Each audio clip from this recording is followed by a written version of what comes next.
Ilang Pinoy ang muling sasabak sa ONE FC o One Fighting Championship sa Mayo.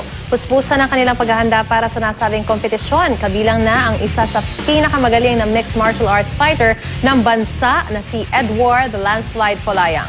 Balita hatid ni Mark Zambrano.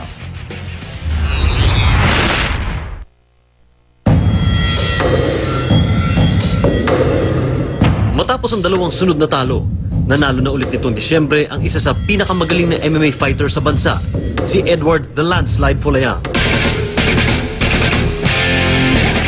At sa Mayo 2, may pagkakataon siyang ituloy ang momentum sa One Fighting Championship.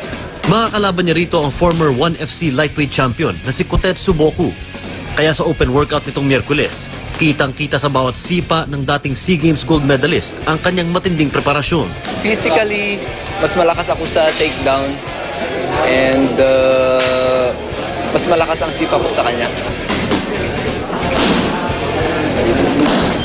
Cardio, strength at stamina exercises ang focus ngayon ni Edward. Nagko-conditioning training ako every morning. Ina-anticipate mo lahat ng area ng sport. Lalaban din sa event ang tubong Cebu na si Eugene Toquero na dating miyembro ng National Muay Thai Team. First time niyang lalaban sa isang dayuhan, kaya bawal daw siyang magpa-easy-easy sa training. Mas intense kasi mas foreigner to at saka sabi nila knockout artist din, pareho kami. Kaya ngayon mas mabigat yung training.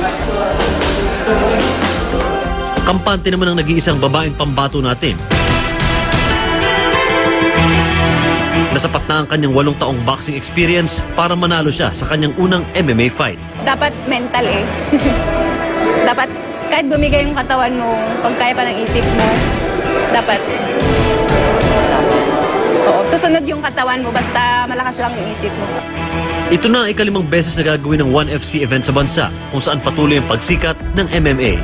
The Filipino fighters have the biggest hearts. They love to stand and trade. They love to put on a really good show. Nagkakaroon ka ng saya na nakikita mong maraming mga kabataan ngayon ang nai-inspire para maging isang magaling na mixed martial arts fighter din.